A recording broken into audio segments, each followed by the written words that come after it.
house is really in bad shape, and I'll let her tell you about that. But thank you, President. This is our president. We appreciate you so much. I live out in the Fairview area of North Carolina and near the Bat Cave, Lake Lure area. And our area was hit. It was hit really hard. I was home alone, and my husband had stayed in town because we take care of a little lady that's 98 years old, and she lives out in the woods by herself. And I said, just stay with her and make sure that she's okay. And I got up the next morning, and my first thought was, I want to go see what our road and bridge looks like. So as I was making it down to the road and the bridge, there was no road and bridge. And so, here we are, we're like at a little island, we can't access the main road or anything. And then the fire department came by the next day and said that they were evacuating me and my neighbor because a landslide was going to come. And they told me to get my stuff and get ready. And so while I was getting my stuff and getting ready, there was a knock at the door, so I thought it was the fireman. And I went to the door, and there stood my 21-year-old son.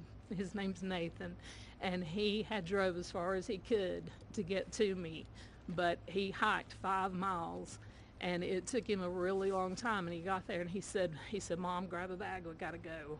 And I said, "Son, there's no way I can hike out of here." And he's like, "No," he said, "we gotta go." So we started hiking out, and I seen one of my neighbors who, she had no clothes on. Her skin was like chunked up. It was just, she was blue. She had been in the waters, and where she had went or I don't know, but horrific is just all I can say.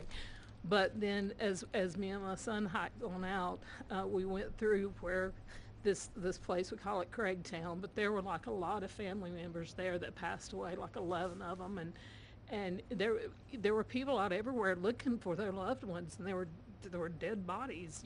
My son's like, "Mom, you're gonna see things you don't want to see," and so anyway, we got through all that. But I stayed at our church in our sound booth. My husband and I, we just slept up in the sound booth for a couple of months because we didn't have power or anything for about 2 months out there.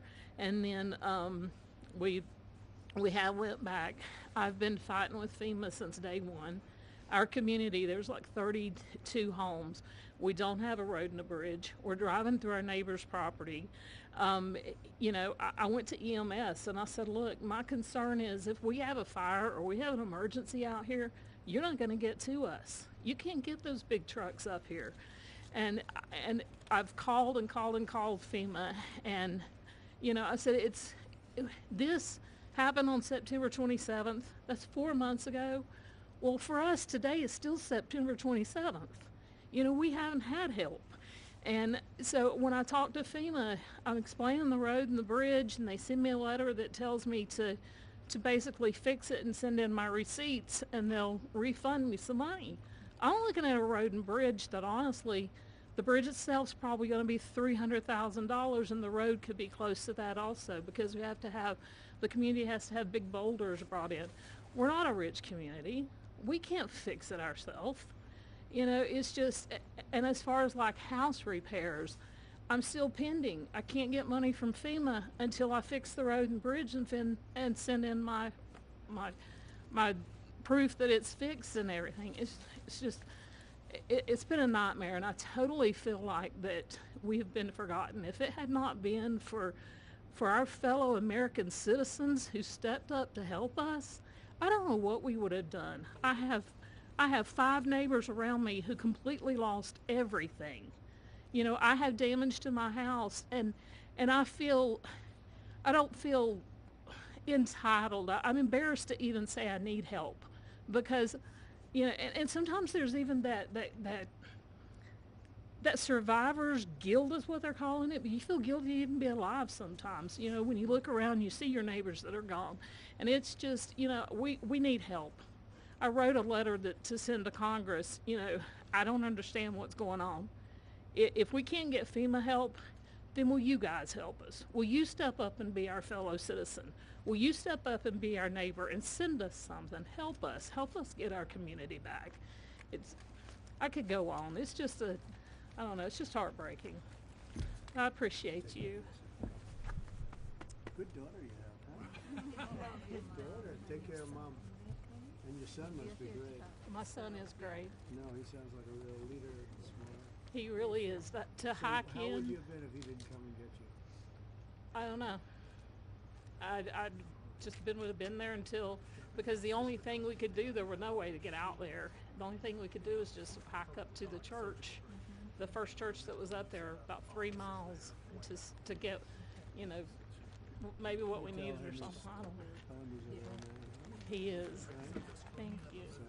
Well, again, thank you very much, everybody. So we're going to be here. We're going to be working with our congressmen and women, and they're going to do a job. And Michael Whatley is going to be very much in charge, and you'll get it done.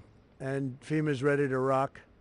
They haven't done the job because they weren't really told to do the job by Biden. I guess Biden was thinking about other things, wasn't he? But they weren't told. What they did, what the past administration did to North Carolina is a disgrace. So I just want to wish you all well. I was here right after the event, and I couldn't believe it. I have never seen anything like it. I've seen a lot of bad things, but I've never seen anything like it. And it's an honor to meet the people behind me, and it's an honor to be with our congressional delegation and some of the other politicians in the area. And it's an honor to have Michael Whatley at my side, because maybe we wouldn't be standing here as president if he wasn't. Him and Laura Trump were unbelievable as the head of the Republican Party. So he happens to come from a place called North Carolina. So I said, Michael, fix it. So good luck. Good luck. And we'll supply what you need. You know that. Okay? Thank you. Thank you all very much. Thank you very much. Heartbreaking stories, and how there's been so many local groups stepped up to assist these families. That's one of the things you hear. Any talk on having money instead of going to FEMA and going through the bureaucracy to go to them? That's what I want to do. We want to bring it locally so that a state takes care of its problem, and then they can bring it down to a local level, like Samaritan's Purse and Franklin, because that's one of the better examples. But you had numbers of people that did a great job. You have groups that did a great job and organizations. The one that didn't do a good job was the government. They did a bad job. They did, in many ways, they did no job. They weren't even available. So, good question. The answer is we go local. I think it'll work much better. FEMA is a very expensive organization that really doesn't work out very well.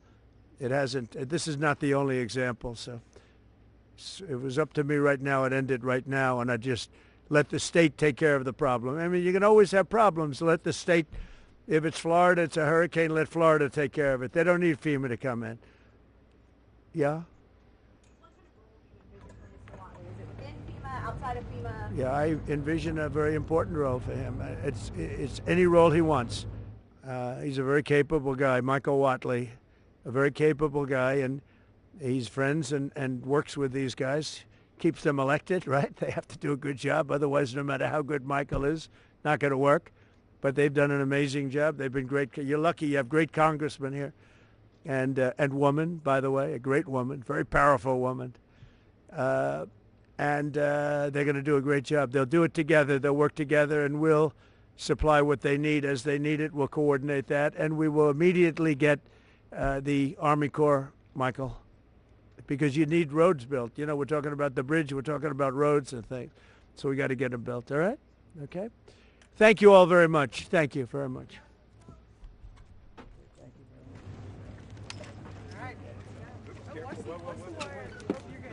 Everybody watch your wires. Okay.